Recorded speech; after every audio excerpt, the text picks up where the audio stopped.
Hello everyone, welcome to our Let's Play series of Sorcery. This is Colonel RPG as usual, and I'm very happy that you're supposed to join me today here in Dwarf Town, where we got a bunch of stuff last episode. We got sand, we got rations, we got also another thing, I think.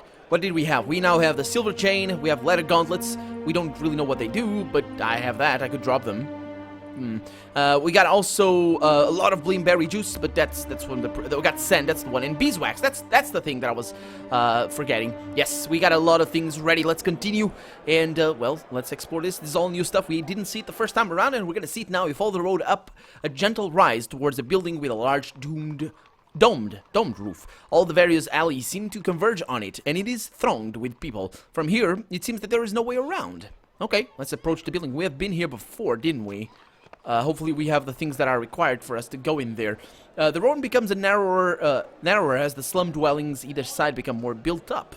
Finally, it opens onto a small plaza in the shade of the large domed building.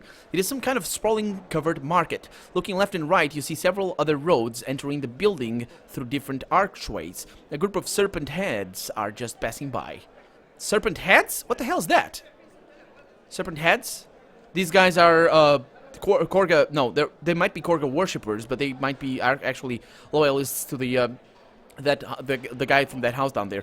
I'm not gonna stop and eat anything. Should I? Is this the game? I'm gonna stop and eat just once. I'm gonna reload if nothing happens. Let's see what happens. You pause a moment in the sunshine and get out a quantity of your cheese and bread. Once you've eaten, you feel a little better. The serpent heads make for the market. Okay, so it didn't do anything. Okay, I was thinking that maybe we'd get what we would get down at southeast. But I'm gonna talk to them. Let's talk to them. You stop one. Greetings, you begin. What is this place? The serpent head looks back at you, unimpressed. It's an artist's quarters. They have to have a roof over them, or their paints run and they complain. Nothing worse than a complaining artist, remarks the second creature. Thank you. You're welcome, replies the first serpent head, who appears to speak quite normally, but I'll give you a tip. Don't pose for any pictures. You'll regret it. Well, I want to see what he does. With that, the serpent head march away inside the building. The market seems a confusing place. Various tracks head off into bushes near its walls. You may be able to find a way around it after all. Go around the market or into the market. We're going into the market. Of course we're going into the market.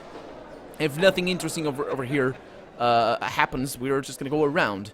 So yeah, just, you know, because the market is a maze of alleys, every inch of space is being used for trade with shops, stalls, and piles of goods. Okay, so we've seen this one and we go into the crowd. That's gonna be good for our money. You lose yourself browsing the stands. Most sell carpets, but some offer incense burners, lanterns, and pottery. You can't see any. I would like a lantern. You can't see any blacksmith or food stalls. Below the dome. Let's go below the dome and see if we can find these. We entered from here last time around, of course. You move on through the market, elbowing your way between the shoppers and hawkers to stand below the enormous glass dome. Through the hubbub of passers-by, you spot the exit across the hall. Noise rolls like thunder around the roof of the market. Oh, there's something over there. Did you guys see that? Yeah, there's something up here. What is that? The far end. Oh yeah, we're going to the far end. I heard somebody suggest they're eating or something. You walk to the furthest end of the market. On your left, a man grabs your sleeve. You want to buy a carpet? He asks. Finest carpet this side of the backlands, made from real moths. Really? Let's look at the carpets. Behind the man is a towering stack, 30 or 40 carpets high. Each one is gray and so dusty that they make you want to sneeze. A fight they're made of moths, so it makes sense. A fight has broken out in one corner of the market. It quickly settles by a score of passers-by. It's quickly settled by a score of passers-by. So can we go back there? No, we don't want to go back there. Let's see what this guy has. Very good carpet, the man assures you. How large you want? Size of bed? Size of room? Size of palace garden? I can give you same price. He drags out a carpet to show.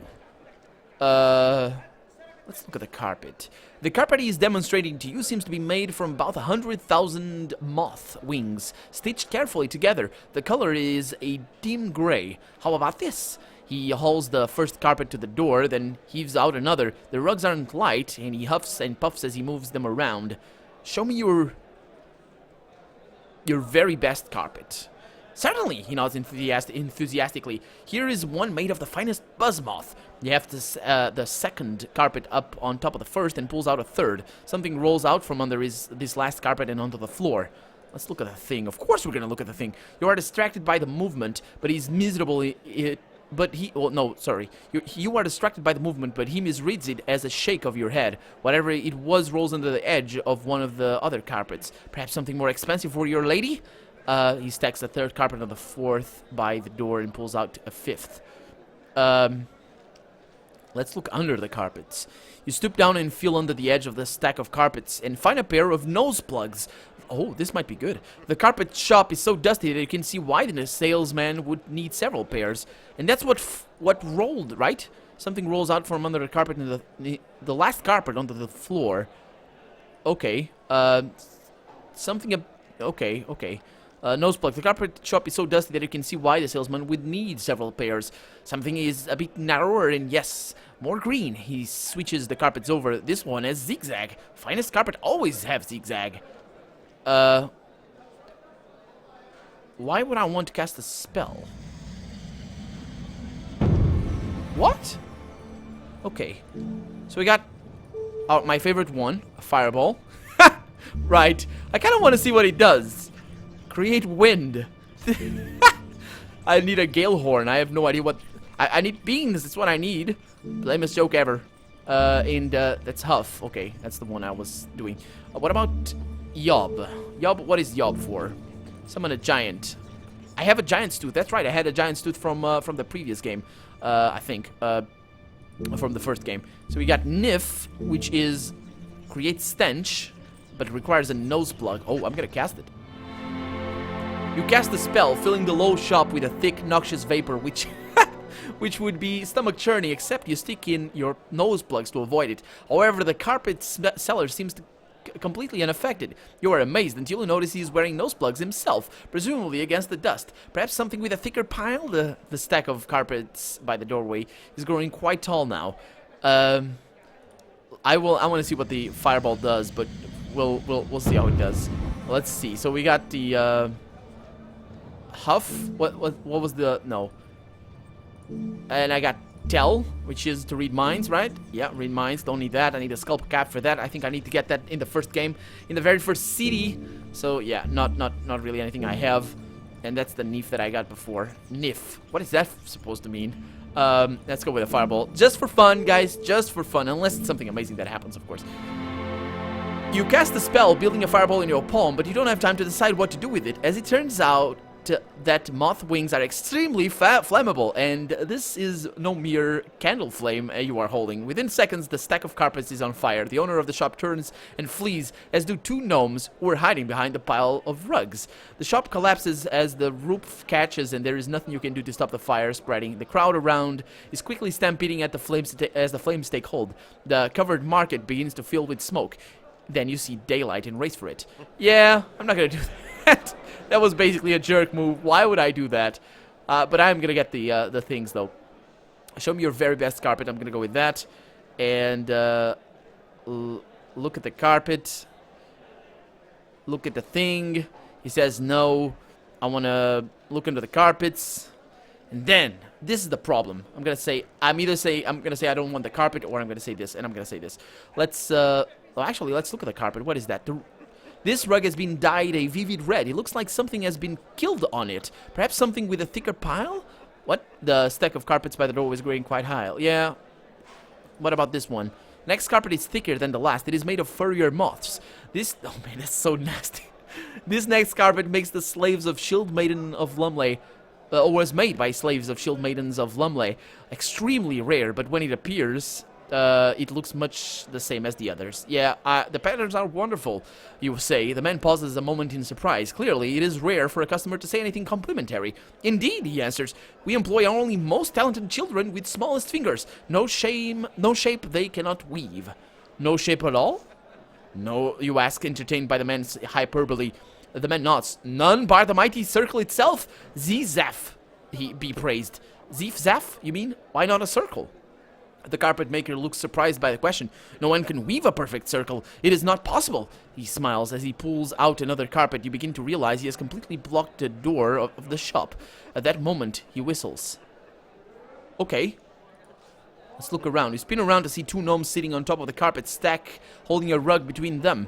They rush forward, moving past you on either side, rolling you up in the carpet.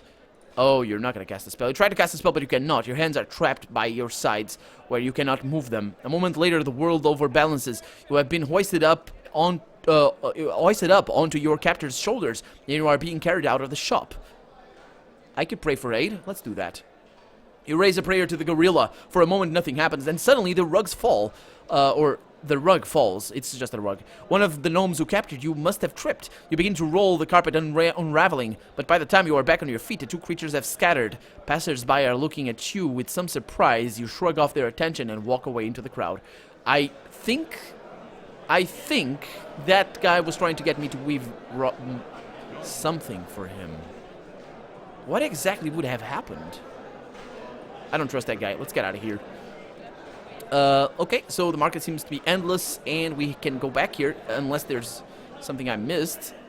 There is. You return to the lower end of the market. The air grows thick with the scent of perfumes, incense, and flowers, and then a darker smell. Soot! Smoke is coming from a firemaster's stall, outside of which several ornate fires, of different colors and shapes, are burning. Let's go right there, and see what happens. Yeah, there it is.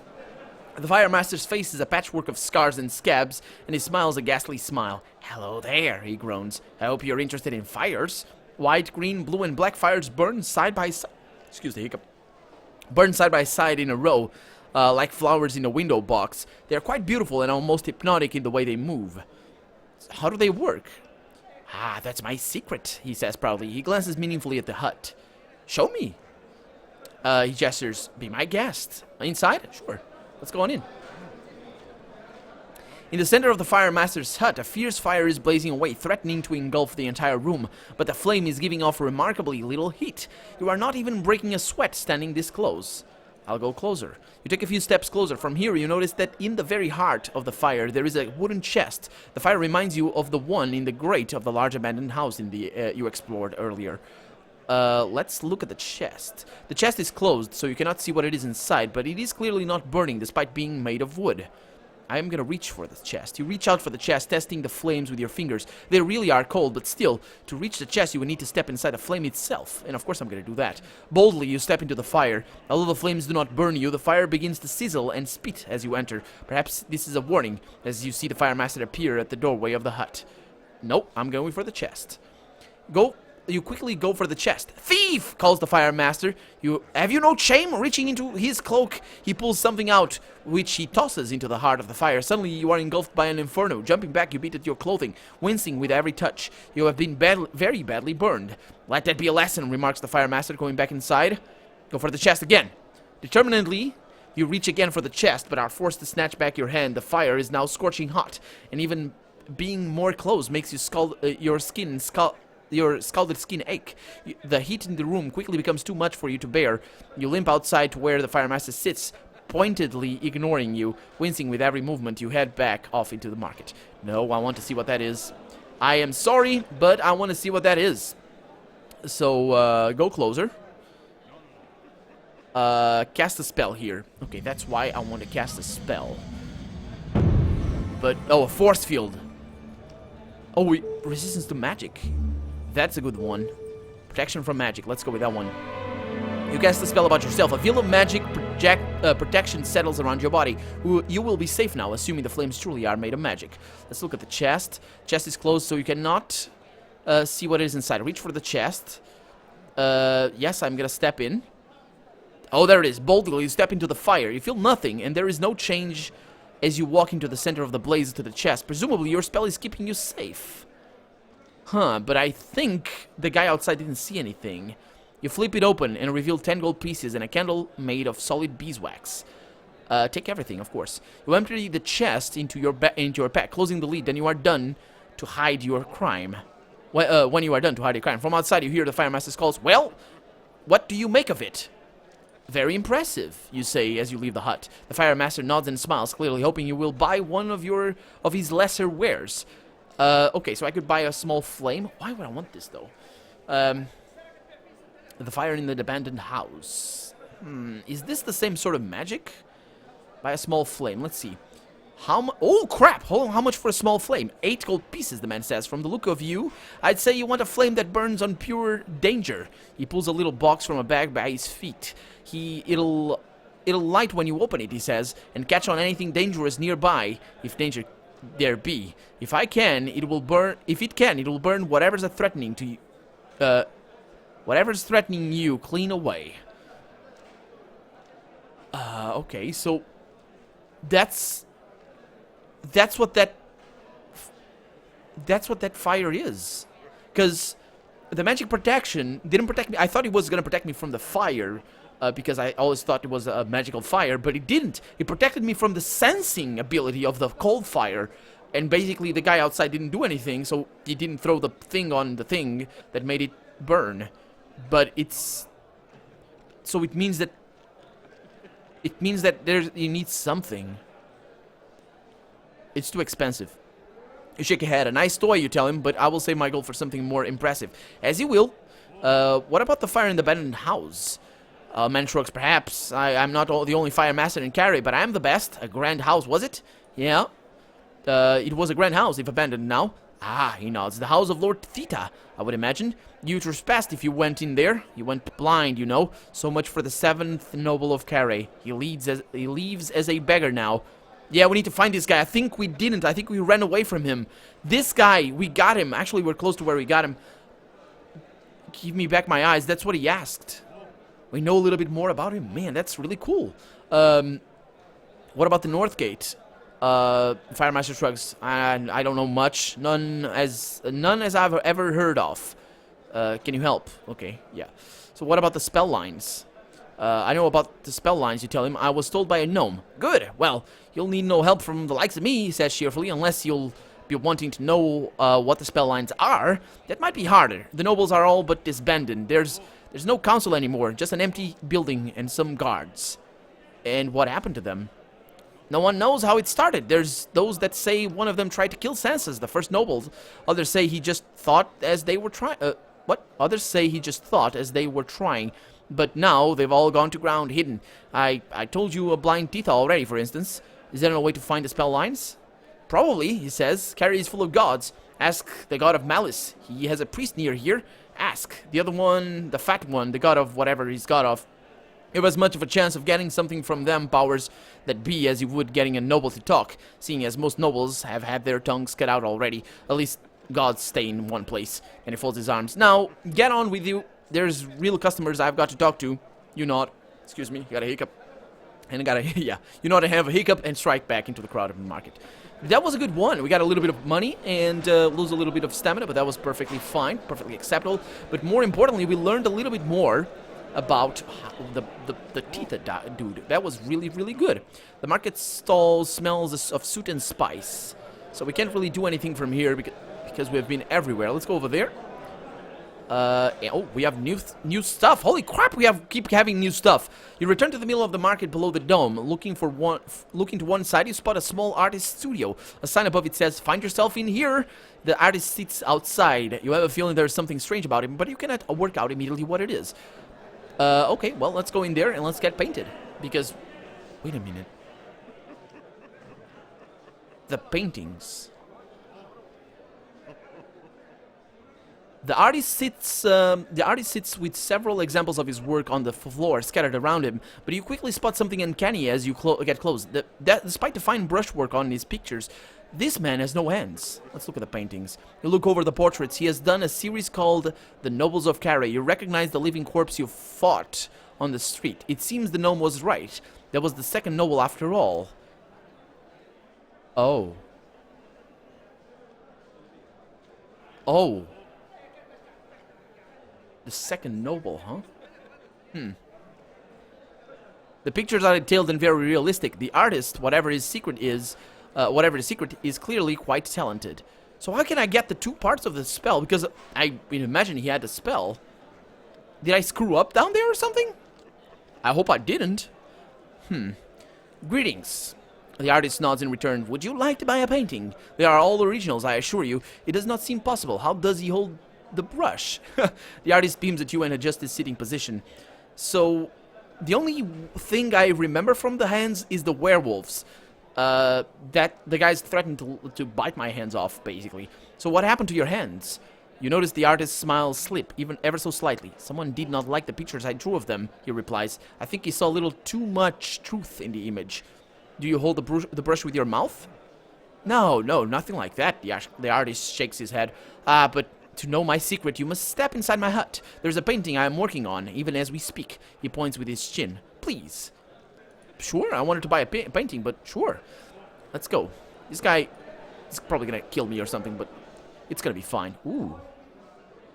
Okay, he probably paints it with his feet then, probably. I mean, right?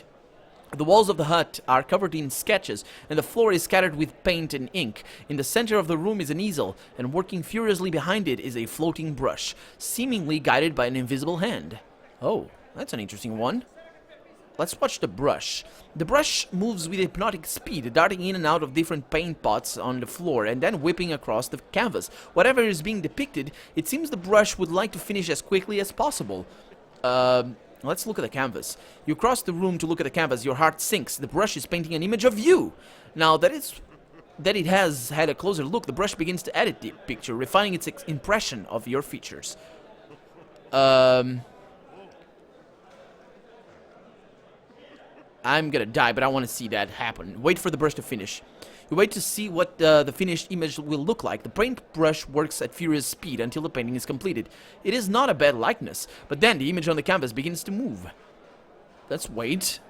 You watch transfixed as the painting duplicate of yourself clambers from the frame to stand on the ground. From outside you hear the artist commanding the painting to grab your money. The duplicate lumbers forward its sword drawn. Let's fight it. It has the same stamina I have. It's gonna go for a power attack. It didn't! Nah, I don't want to fight this thing. I want to catch the brush. Screw that. Screw that! I'm not fighting that.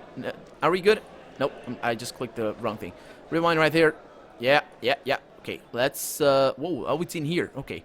Look at the canvas. Stop the brush from working. Alarmed, you attempt to catch the paintbrush. And I need to cast a spell. And stop it, but it squirms sideways from your grasp and quickly returns to the canvas, now working twice as fast. Let's slice at it with your sword. Drawing your sword, you slice at the paintbrush, but it is like trying to cut a fly out of the air. The brush dodges your blade, moving from pot to canvas, working with furious intent. And I'm gonna slap at the canvas. Thinking quickly, you strike at the canvas instead, cutting a deep slash through it, just as the paintbrush completes its work. A moment later, the picture begins to move. Oh no. I want to do something different. Okay, screw this guy. But maybe I'm gonna be rewarded. Maybe I'm gonna be rewarded. Let's cast a spell here. And what am I gonna cast? Pop? That could work. It's gonna do some damage. Got a few pebbles. So let's go ahead and just pop that guy's face off. Let's go with that. It doesn't require stamina, so it's good. You enchant one of your pebbles and toss it into the heart of the painting. It explodes, impact tearing a hole. Let's enchant another pebble. You enchanted a second pebble, tearing another hole in the picture. Then there is no more. You lift your sword, ready to engage your double. He may have your strength and weapon, but will he have your skill? Continue. The hut is suddenly very still. What? Yeah. I think I killed it. Search the room. After such an attack, you feel no qualms about ransacking this place. Yes, true. And you make... Okay, and you make... Oh, I was reading that. And you make quite a find. In one corner is a stack of pencil sketches labeled Shinval, 5th Noble, Theta, 7th Noble, and Sansa's 1st Noble. It is a set of likeness of the nobles of Carre. You roll them up and put them in your backpack. You slip out the hut once more. The artist tries to stop you with his foot. You buy? He asks. You're painting just trying to kill me, you declare indignantly. The artist shrugs. My art is only what it sees, he answers. I am not responsible for your heart. Now buy or leave. And he gestures away with his nose. Well, I've taken my reward already, you retort, indicating the stack of sketches. The artist shrugs, apparently not too concerned. Those nobles won't be much worth soon anyhow, he replies. What do you know of the nobles? You ask quickly. He smiles. Vic for 1st Noble? And the artist nods. He salutes you by spitting at your feet. Mind how you go. Okay. That was an interesting thing. How many pebbles do I have? I should have 5. Let's see. Magical items. I have 4 pebbles, actually. Yeah, not 5. My maths. That was pretty interesting. It's a good thing I didn't not enter in here. But what are those for? Did I get a clue? Let's see. 4 nobles know the spell. Yes. But what about the, I didn't. Magical items. Do I have them? Nose plugs, pouch of sand. Nope, I don't. What about keys? Copper gate. Carry gate key. Do I have this still? It is the key of the gate of Carey that you were given by Svin Chief. Oh, I didn't leave you behind. That was true. Yeah, because I entered before. That's true. That's true. I entered before the guy. I didn't leave him behind, but I have the copper key that I got from that other items over here. So we have paper fragment. The fragment has been torn through and cannot be read. Yes. Sketch of the first noble and at the 5th noble right there. Potion of mystery. Not gonna have that. I don't think I need that, but we'll see. And I got rations and all sorts of amazing stuff. Let's back onto the market and see if anything else pops out. Passing creatures actually. Okay, that's good. Maybe over there we're gonna find something interesting. Otherwise, I'm gonna rewind because I don't want to waste time. Return to Lowell. There's nothing. Okay, so let's rewind over there. Back to the market right there. Perfect. And here we go. Let's go out. I wonder what going from around the market would do. You turn around intending to leave the market when you realize that you have lost sight of the entrance in the crush of people and creatures. You wander for a few minutes from one carpet seller to the next, but you are quickly utterly lost. Let's wander more, see if we can meander into some place that we're not supposed to go to. You decide to browse the market some more. Perhaps you will find the way out later. The stalls smell of blood and straw. Oh, I can't get out? I'm gonna cast the how. Okay. Yeah, I need to cast the how? That's interesting. That's really interesting. Okay, let's go over here, leave the market. Yes. Cast the spell. Or I ask someone for the directions. Yeah, let's see. You are quite lost now. Stopping a passerby, you ask for directions, only to find it is the serpent head you spoke to earlier. Oh, good. Lost are you, the female says. It's easy. Just follow the decreasing prices. The lowest priced goods are always on the outside of the market. You thank the creature. The stalls smell of blood and straw. Okay, that was pretty easy. Let's go over there and see what we can find. You follow the serpent's head advice and keep an eye on the price of the carpets you pass by. As they fall from 40 gold pieces to 10, you feel confident you're on your way out. And then you spy daylight and hurry forward. Why would they be like that? Because it's so hard to get in there. Huh. Anyway, we're out of time for the day, so we're going to continue next episode. But for now, I'm Colonel RPG, and this has been Sorcery. I really hope you've enjoyed it. And if you did, go ahead and leave a comment, like the video. But above all, thank you so much for watching, and I hope I'll see you next episode. Bye-bye.